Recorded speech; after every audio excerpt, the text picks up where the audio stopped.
Other interesting political news, you have the Chicago mayor wanting the government to run grocery stores. Oh, my joke about the Soviet Union and Illinois just slowly but surely becoming a reality. Now, it looks like the Chicago mayor is proposing the city owns grocery stores because stores like Walmart and Whole Foods are leaving a quote-unquote food desert. Well, that's weird. Why would a business leave Chicago? The mind merely boggles. I mean, I don't know. Oh, yes, I can't help. Oh, yeah, it's the unprecedented crime wave that never goes away. The culture of Chicago is rich, I'm told. Now, it is actually, fascinating enough, for the first time in decades, they actually voted out a Democrat for another Democrat, but they like the definition of insanity, which is doing the same thing and expecting a different result. Now, they ousted Lori Lightfoot, who was a human-looking. A lot of people compared her to the Bass Pro Shop logo. She looked very similar to Beetlejuice, some might say. I would never make that comparison. Of course, that'd be disrespectful to her and her great accomplishments. What were they? She's probably racist, I remember that. She actually would not allow white people to interview her. Which, again, you never have the reverse. You would actually be ousted from society, but only one or two news outlets actually picked up on that little policy of hers, which I found morally abhorrent and disgusting, because everyone should have equal opportunity. That's just me. But apparently, the Chicagoans, they wanted someone else, so they voted in Mr. Mayor Brandon Johnson. And he's the one saying they need to open the grocery stores there, so the city should do it. Because historically speaking, the Chicago government, they're very effective, never at all corrupt, and they can get stuff done. Yeah. Oh, wow, yeah. I can't say that with a straight face because, yeah, they are the antithesis of, I was about to say, the opposite of efficiencies. I was going to say morality, perhaps is not a good word. They've been corrupt for decades. But nevertheless, I'll get back to the substance. Now, it looks like Johnson announced last week that his administration would partner with a nonprofit advocacy group called Economic Security Project to put stores in underserved areas of the city, which Republicans are pejoratively calling Soviet-style central planning. Which, well, I would say people in the middle would probably recognize signs of the Soviet Union as well. But it's funny they're pejoratively calling it that. It's like, well, it is what it is. Now, it looks like Johnson announced, it looks like 4 other Chicago Walmarts are still open, which the chain says in a statement, quote, continue to face the same business difficulties, but we think this decision gives us the best chance to help them open with the serving community. Which the chain says statement. Now, when the Post reached out to Walmart for comment, a company spokesperson pointed to this April the April press release, which said that collectively, our Chicago stores have never been profitable since we opened one 17 years ago, unquote. That's how much crime there is in Chicago.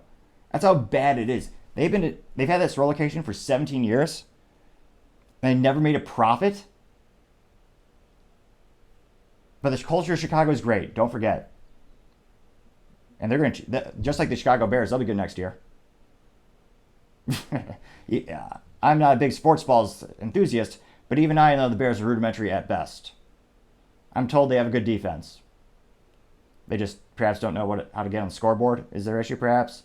But needless to say, things are not getting better. Imagine being a business for 17 years, never made a profit. They're losing money.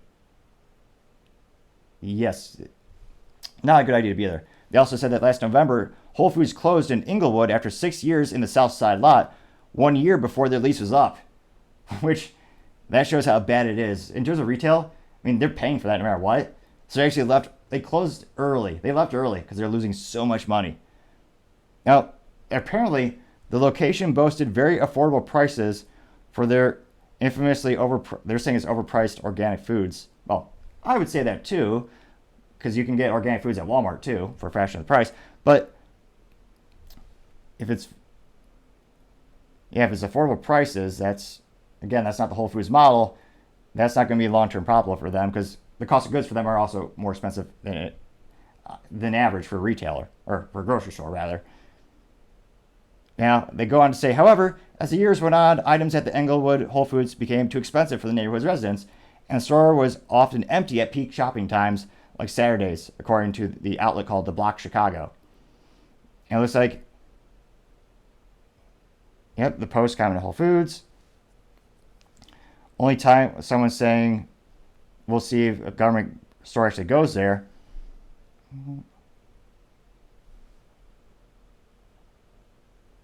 Now, it looks like there's they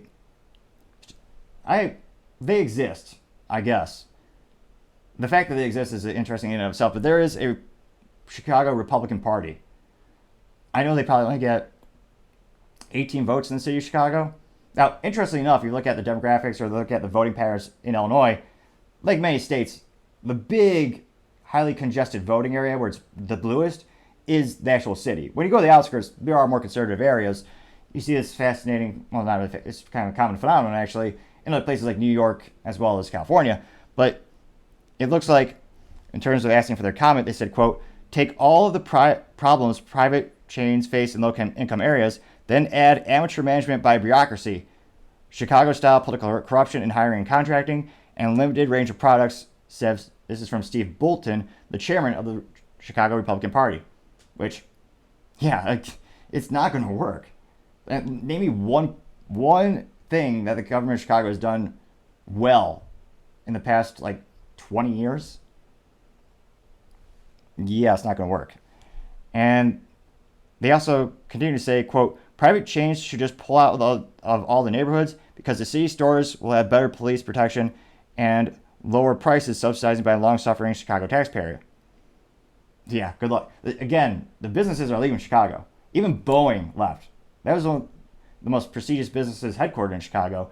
Now, in terms of Fortune 500 logos that the average consumer would know, McDonald's, oddly enough, is still headquartered in Chicago, as dangerous as it is to be there. I don't just mean they're dangerous because of being shot, but also because of taxes.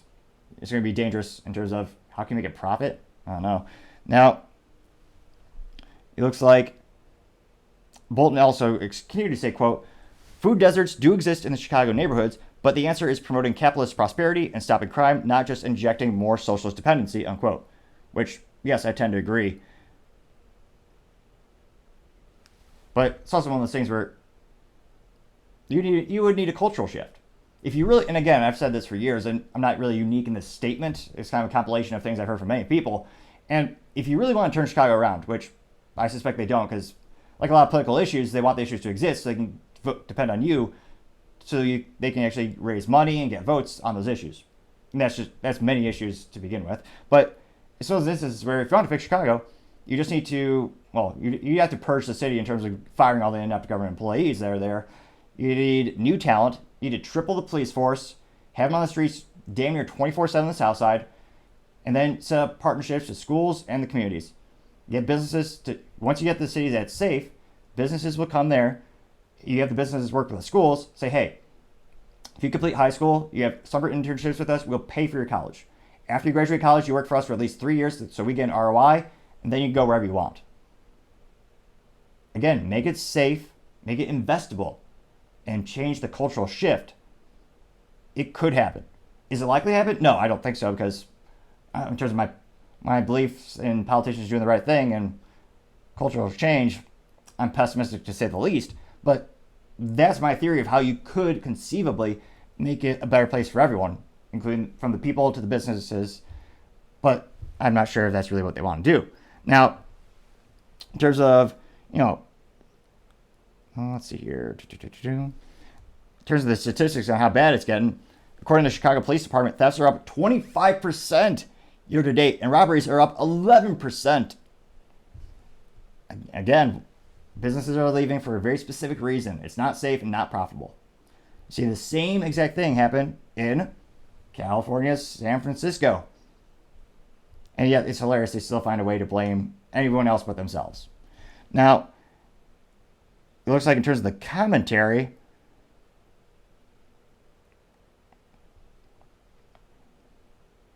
it is pretty much agreeing with me for the most part. You have someone saying, city-owned grocery stores, I've got to see this. Wonder if they'll be run as efficiently as a city-owned public housing. That's a public sector burn. I appreciate that comment.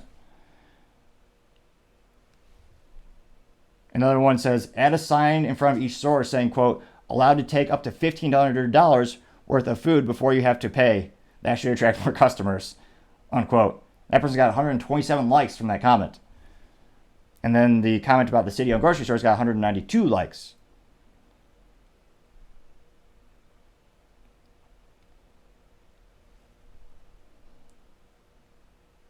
Then you have someone actually with some anecdotal experience from the city, Mr. T-Man52, saying, quote, I grew up in Chicago in the 50s and 60s. One of the great aspects of Chicago life back then was simply the neighborhood.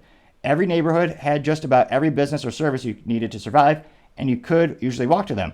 Grocery store, hardware store, doctors, pharmacies, laundromats, hot dog joints, pizza parlors, etc. If my dad was at the bar and mom wanted him home, you only had to go to the corner bar to find him.